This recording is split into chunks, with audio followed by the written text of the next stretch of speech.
The will that changed everything. I never thought a single piece of paper could destroy a family. The day my grandfather died, it felt like the world had stopped turning. He wasn't just my grandfather. He was the only person who had ever believed in me. While everyone else compared me to my older sister Victoria, Grandpa always saw me for who I was. "You don't need to be loud to be strong, Emma," he used to say. I didn't understand those words back then, but I would soon. The funeral was held on a cold autumn morning. The sky was gray, the air felt heavy, and every member of our family stood around pretending to be heartbroken. Pretending. Because even as Grandpa's casket was lowered into the ground, I could see the looks being exchanged. People weren't thinking about Grandpa. They were thinking about his money, his land, his investments, his inheritance, especially my sister.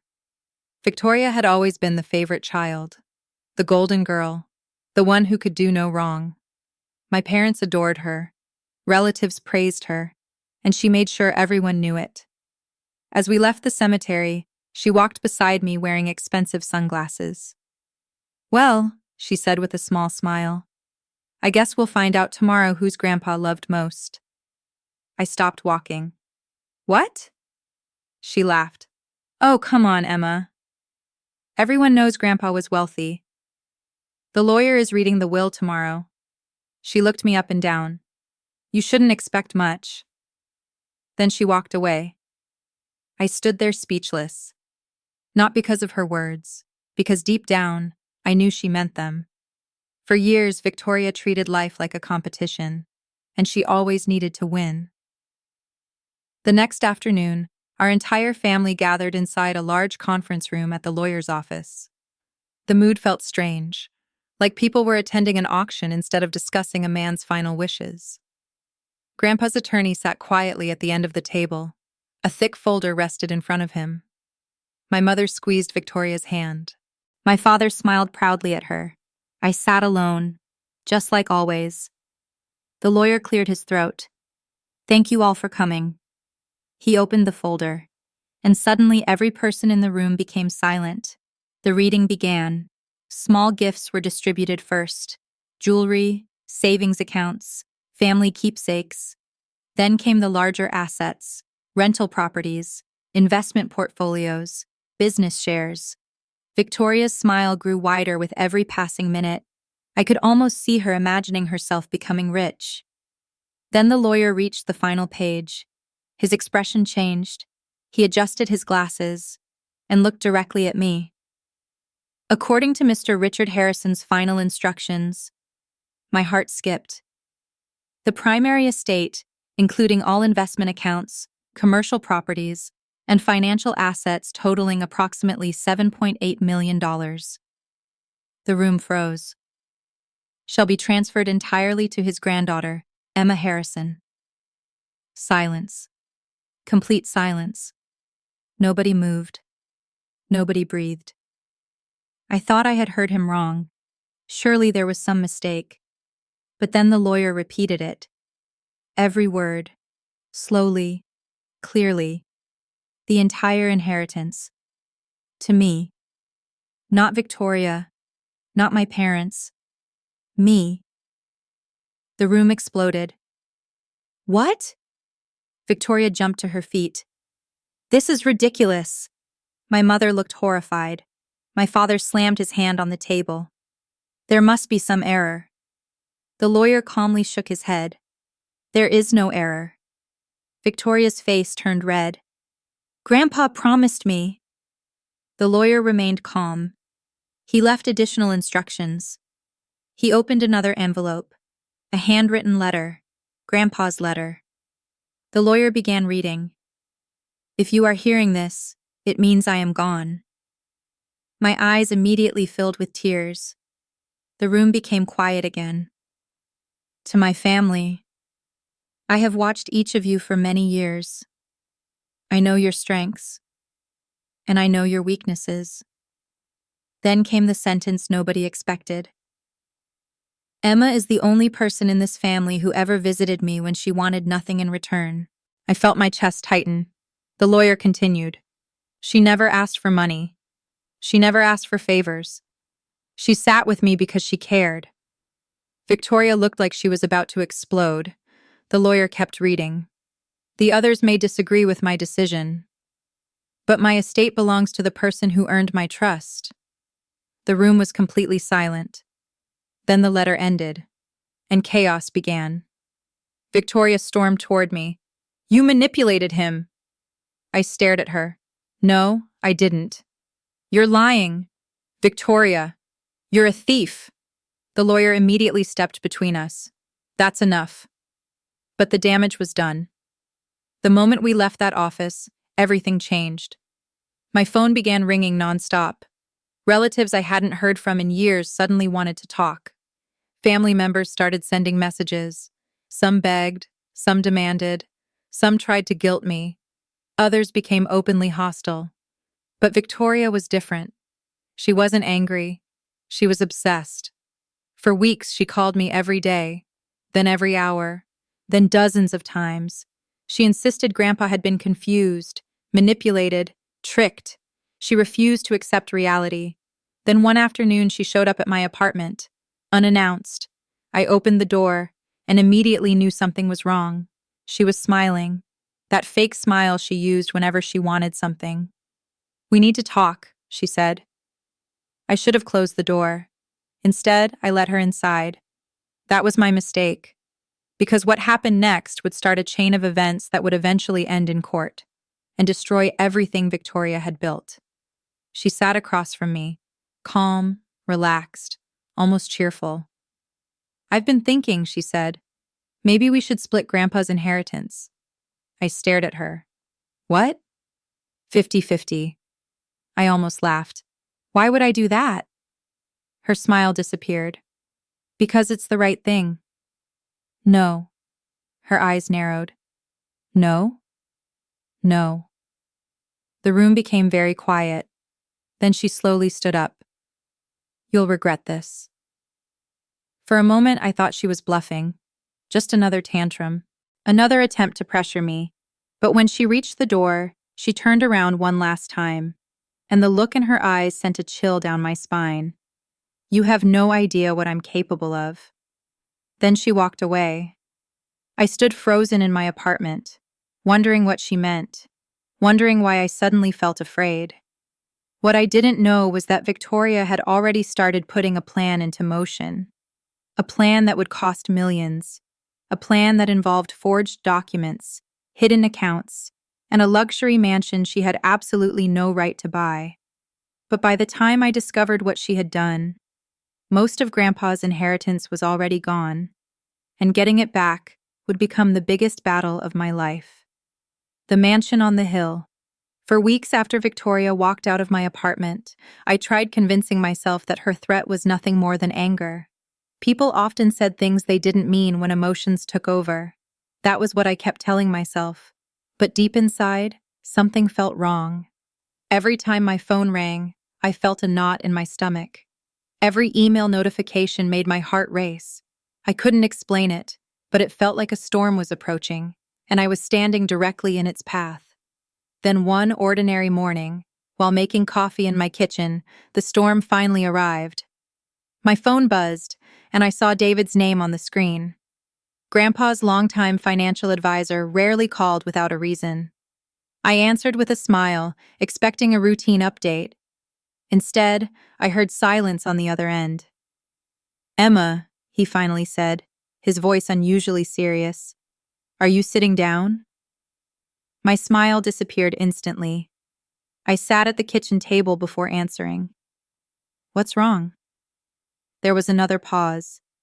Then he delivered words that made my blood run cold.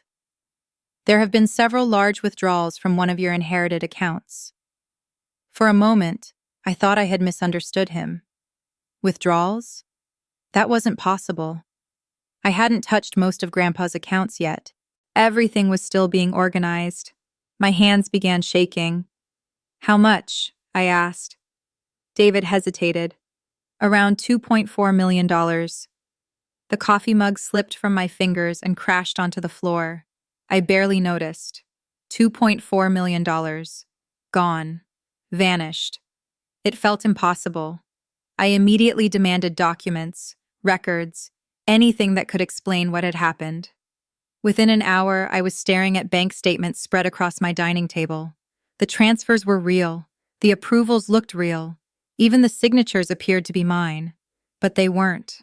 I had never signed those papers. Someone had forged my signature. Someone had accessed my inheritance. Someone had stolen from me. And there was only one person who immediately came to mind. Victoria. The next few days became a blur of meetings, phone calls, and sleepless nights. Fraud investigators were assigned to the case. Lawyers reviewed documents. Banks launched internal investigations. Everyone was searching for answers. Meanwhile, my family remained strangely quiet. That silence worried me more than any argument. Victoria hadn't called. My parents hadn't contacted me. Nobody seemed surprised that millions had disappeared. It was as if they already knew something I didn't. Then 4 days later, David called again. This time, his voice carried something new. Not fear, not concern, determination. "Emma," he said, "I think we found where some of the money went." My pulse immediately quickened. "Where?" There was a brief pause. "A property purchase." I frowned. "What kind of property?" David exhaled slowly. "A mansion." The word hit me like a hammer. A mansion. I listened carefully as he explained. Approximately $1.8 million from the missing funds had been used as a down payment on a luxury estate located outside the city. The purchase had been completed only 2 weeks after Grandpa's will was read. Everything about the transaction seemed rushed. The ownership records were hidden behind a newly created company, but investigators had already begun tracing connections. As David continued talking, a terrible feeling grew inside me. I already knew where this was going. I already knew whose name would appear at the end of this trail. The following afternoon, I drove to the property myself.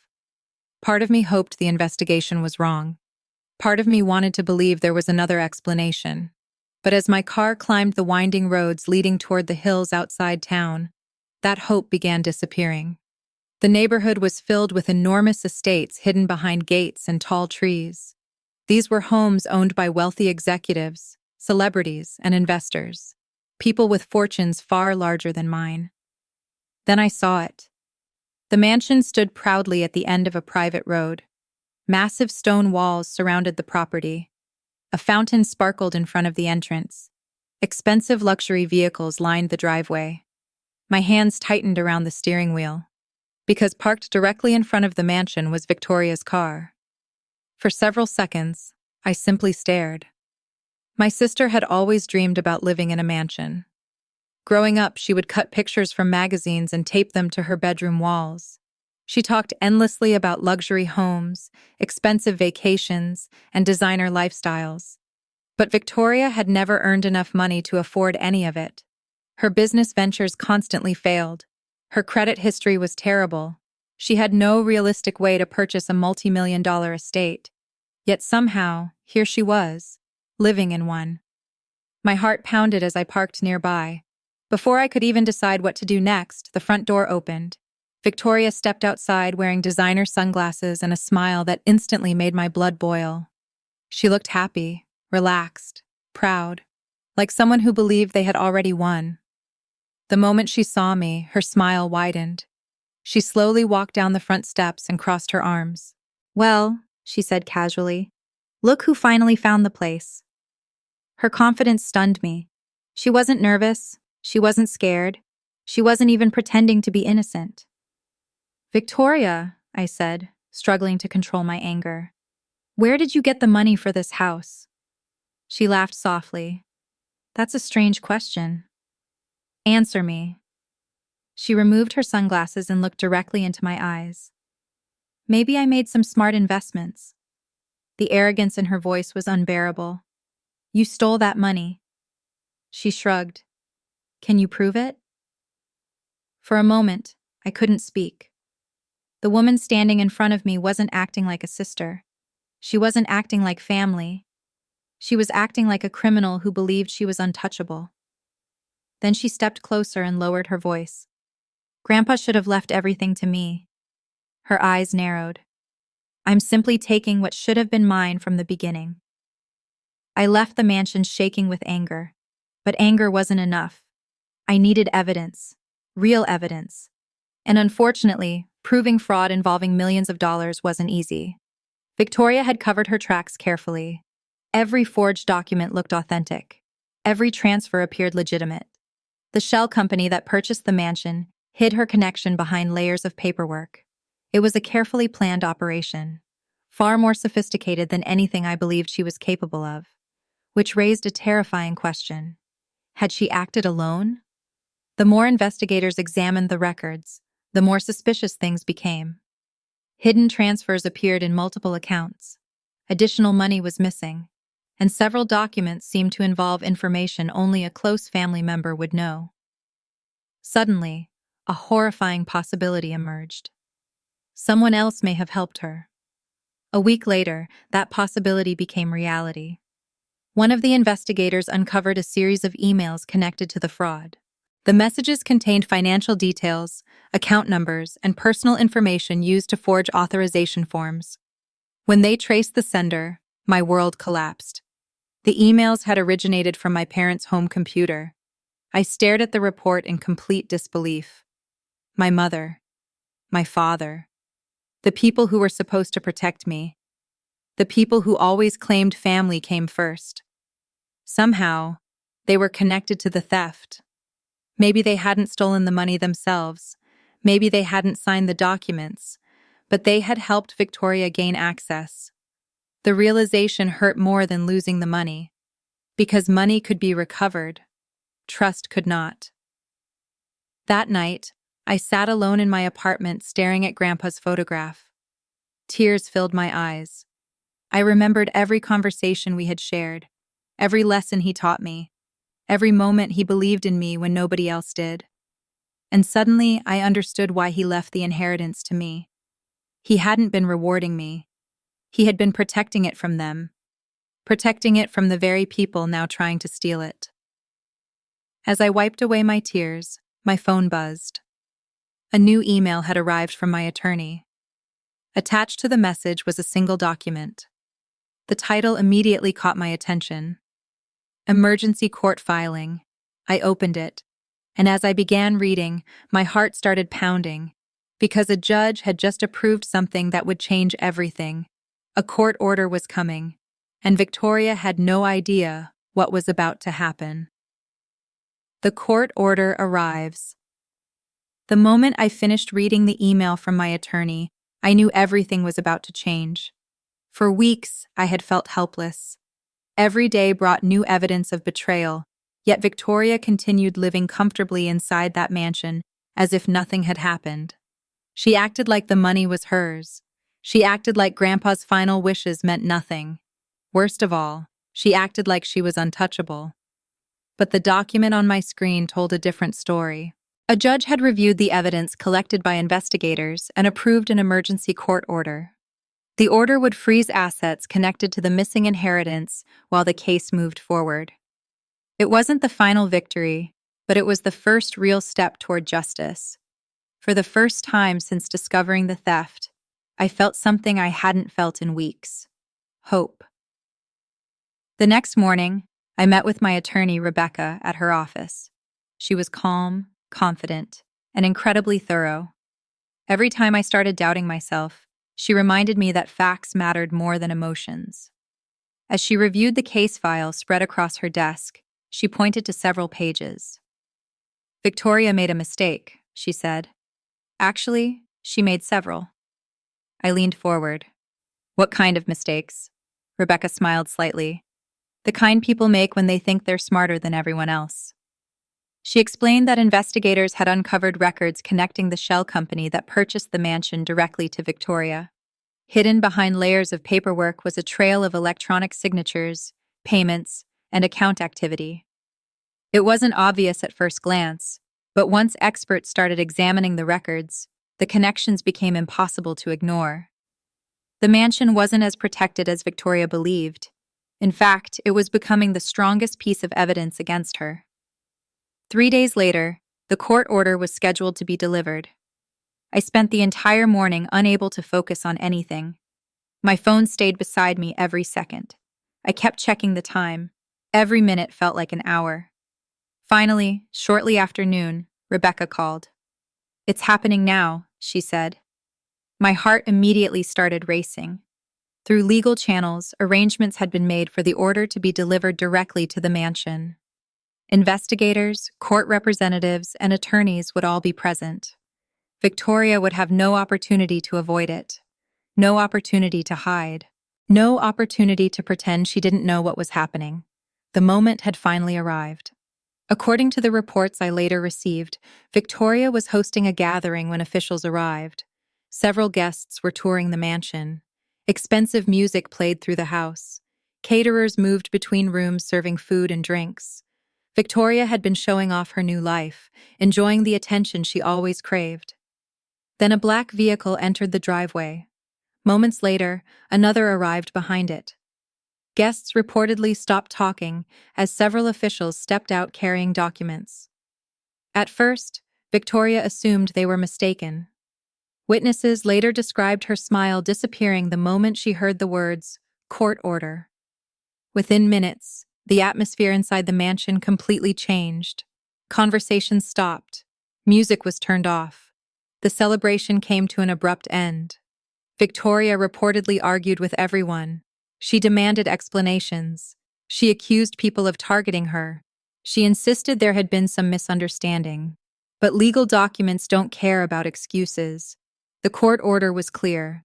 Financial accounts connected to the investigation would be frozen immediately. The property itself would become subject to review. Certain transactions would be prohibited until the case was resolved. For the first time since Grandpa's will had been read, Victoria was forced to face reality. She wasn't in control anymore.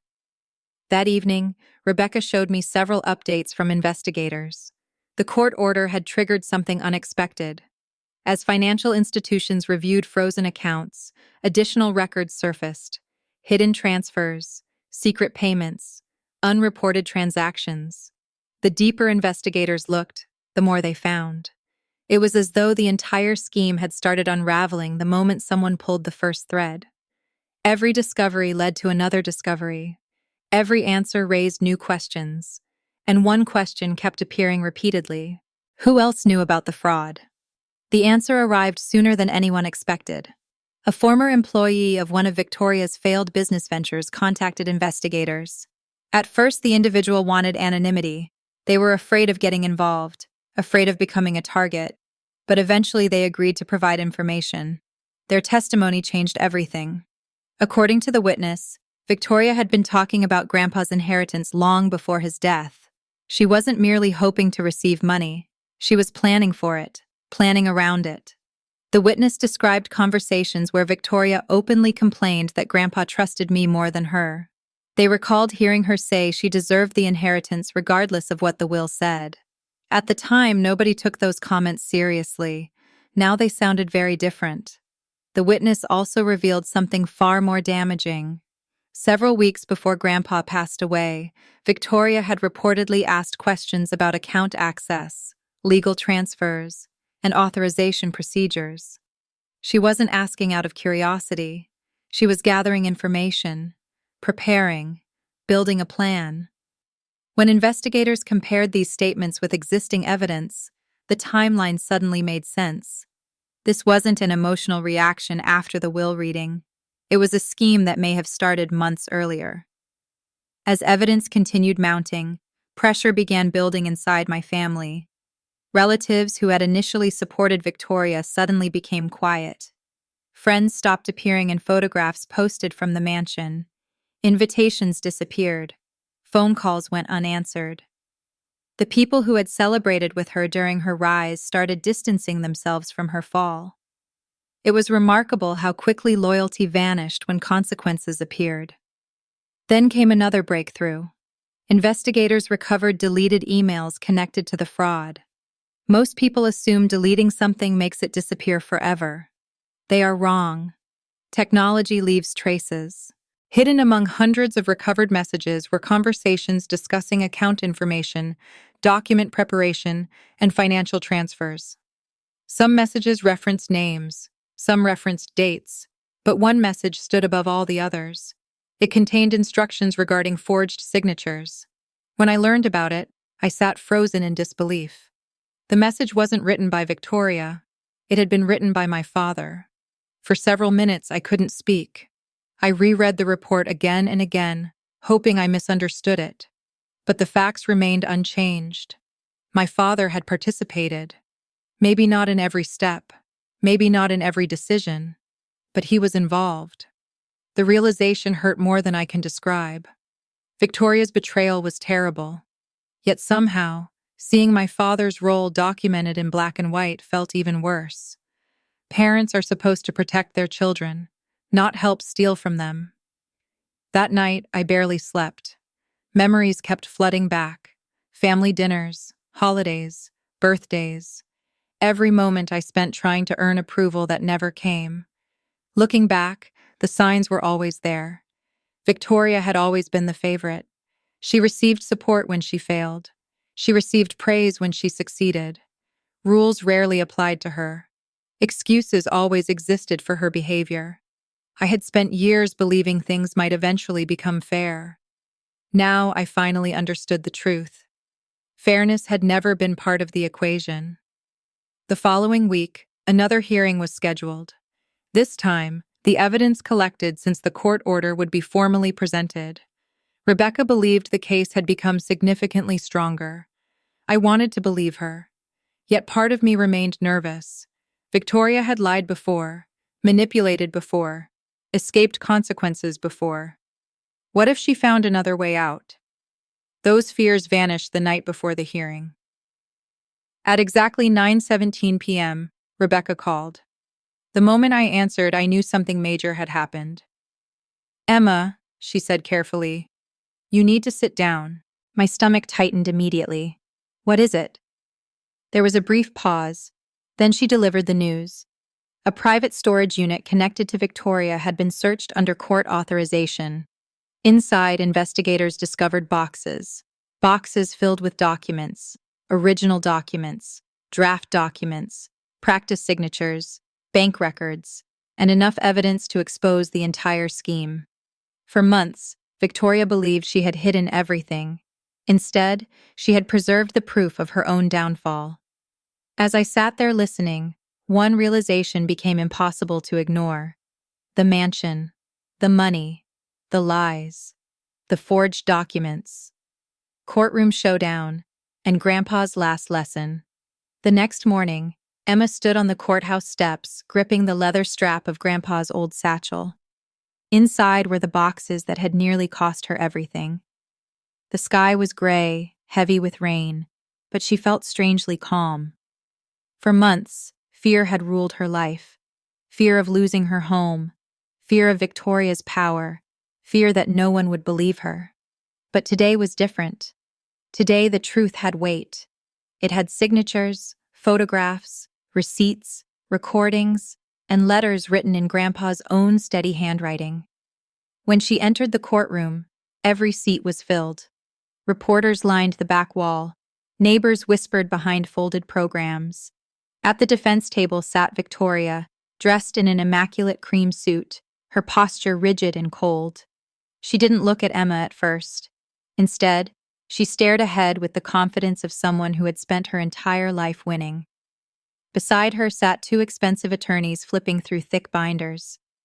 Emma's lawyer, Mr. Aldridge, leaned close and spoke quietly. "Once the evidence is entered, they'll try to attack your credibility. Stay calm. Let the documents speak." Emma nodded. Her hands trembled slightly, but she tightened her grip on the satchel. The judge entered, and the room fell silent. Victoria's attorney began first. He spoke smoothly, confidently, painting Emma as an emotional granddaughter trying to challenge a lawful inheritance. He argued that Victoria had cared for Grandpa in his final years, that the mansion had been legally transferred, and that Emma's claims were based on misunderstandings and family resentment. Victoria finally looked at Emma then. There was pity in her expression. Or perhaps something worse, certainty. But when Mr. Aldridge rose, the atmosphere changed. He carried the first box to the evidence table and opened it slowly.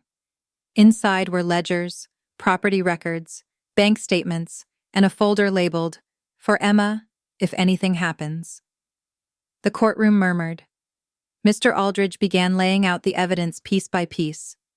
Grandpa had documented every financial transaction for the estate. The records showed unauthorized transfers made after his hospitalization. Signatures had been altered. Properties had been moved into shell accounts controlled by Victoria. Payments had been made to individuals who later testified they were hired to pressure Grandpa into changing documents while he was medicated and vulnerable. Then came the photographs. Emma watched Victoria's composure crack for the first time. The photos showed Grandpa weeks before his death, frail but alert, writing notes in his study. One photo clearly captured the original will on the desk beside him. Another showed Victoria entering the study after visiting hours at the hospital, despite having claimed she was never there. The judge's expression hardened. Next came the recordings. The courtroom speakers filled with Victoria's voice, cold, impatient, and unmistakable. "She's too weak to fight this. Once the house is mine, she'll leave quietly." A sharp gasp spread through the room. Emma felt her heart hammer against her ribs. For months she had doubted herself, wondered if she was overreacting, if grief had made her paranoid. Hearing Victoria's own words erased every doubt. Victoria's attorney objected repeatedly, but the judge overruled each objection. The evidence had been authenticated. Then Mr. Aldridge opened the final folder. Inside was Grandpa's handwritten letter. The judge allowed it to be read aloud. "Emma, if you are hearing this, it means I was unable to protect you the way I wanted. The mansion was never meant to be a trophy for greed. It was built to shelter family, kindness, and honesty. If anyone tries to take it through manipulation, fight, not for the house, but for the truth.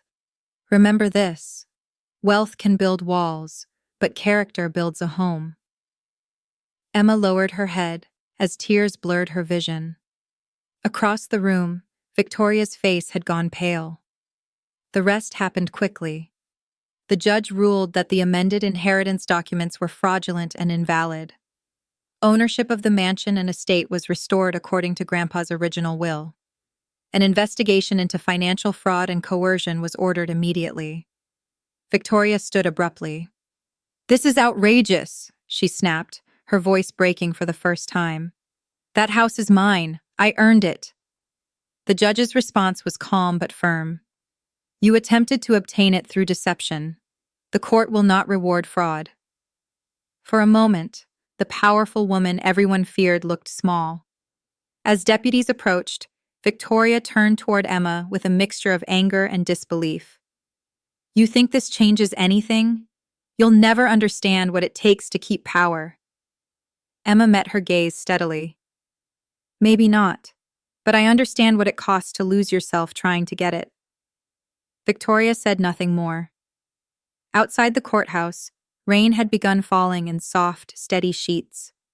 Reporters rushed forward with microphones, but Emma walked past them quietly. She didn't feel victorious in the way she had imagined. There was no thrill, no revenge-filled satisfaction.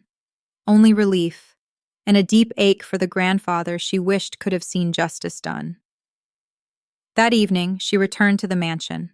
The house was silent except for the ticking of the grandfather clock in the foyer. Sunlight filtered through stained glass windows, scattering colors across the marble floor. For the first time in months, the mansion felt like home again. Emma carried the satchel into Grandpa's study and sat in his leather chair. She opened the letter once more, tracing the familiar handwriting with her fingertips. "Wealth can build walls, but character builds a home." She looked around the room, the shelves of books, the old globe in the corner, the worn desk where Grandpa had spent countless evenings teaching her chess and telling stories about resilience. She realized then that the mansion was never the true inheritance. Grandpa's real legacy was the lesson he left behind. Power without integrity destroys people. Fear only wins when truth stays silent. And family is not defined by blood or possession, but by the people who protect your heart when everything else is taken away. Emma closed the letter gently. The mansion would stay in her name, but she decided it would no longer be a symbol of wealth alone. In the months that followed, she restored the house and opened part of it as a community center and library in Grandpa's honor. Children filled the halls with laughter. Neighbors gathered for classes, dinners, and celebrations. The empty rooms became alive again. One evening, standing on the balcony overlooking the gardens, Emma felt the wind move through the roses her grandfather had planted years ago. She imagined him beside her, smiling quietly. Victoria had wanted the mansion because she believed ownership meant victory. But Emma had learned something deeper. A house can be inherited. A legacy must be earned. And that was Grandpa's final lesson, the one that changed her life forever.